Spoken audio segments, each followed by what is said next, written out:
SIR এর নামে সাধারণ মানুষকে হয়রানি করা হচ্ছে, এই অভিযোগ তুলে ফের পথে নামল তৃণমূল।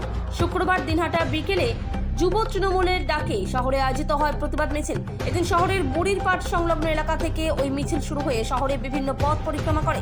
মিছিলের নেতৃত্ব দেন তৃণমূল কংগ্রেসের দিনহাটা শহর ব্লক সভাপতি বিশ্বধর, দিনহাটা পৌরসভার ভাইস চেয়ারম্যান সাবির সাহা চৌধুরী, তৃণমূল যুব কংগ্রেসের শহর ব্লক সভাপতি পার্থ সাহা, বাপি হোসেন, প্রিয়াঙ্কা রায়, লিটন মণ্ডল সহ আরো অনেকেই এই মিছিলে উপস্থিত ছিলেন। আগামীকাল এসআইআর এর পূর্ণাঙ্গ ভোটার তালিকা প্রকাশ হওয়ার কথা, তার আগে তৃণমূল রীতিমতো দিনহাটা শহরের শক্তি প্রদর্শন করলো এদিন। কোচবিহার থেকে সুমন মণ্ডলের রিপোর্ট, বিগ নিউজ বাংলা। আগামীকাল এসআইআর এর চূড়ান্ত তালিকা বের হবে আংশিকভাবে। আমরা আজকে একটা ট্রেইলার দেখালাম যে এসআইআর এ যদি ন্যায্য লোকের নাম বাদ যায়, যে সত্যিকারের ভোটার হওয়ার যোগ্য তার নাম বাদ যায়, তাহলে তৃণমূল কংগ্রেস পথে বৃহত্তর আন্দোলনে নামবে। আর এটাও বলি একেবারে পরিষ্কার, যদি কিনা চক্রান্ত বাড়াবাড়ি আরও করা হয় তাহলে সারা বাংলায় আগুন জ্বলবে।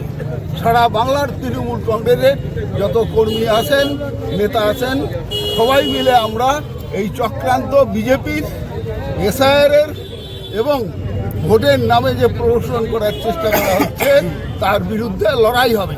বিজেপি হুঁশিয়ার, এসআইআর হুঁশিয়ার। আমরা সেই হুঁশিয়ারি দিয়ে আজকে মিছিল দিলাম।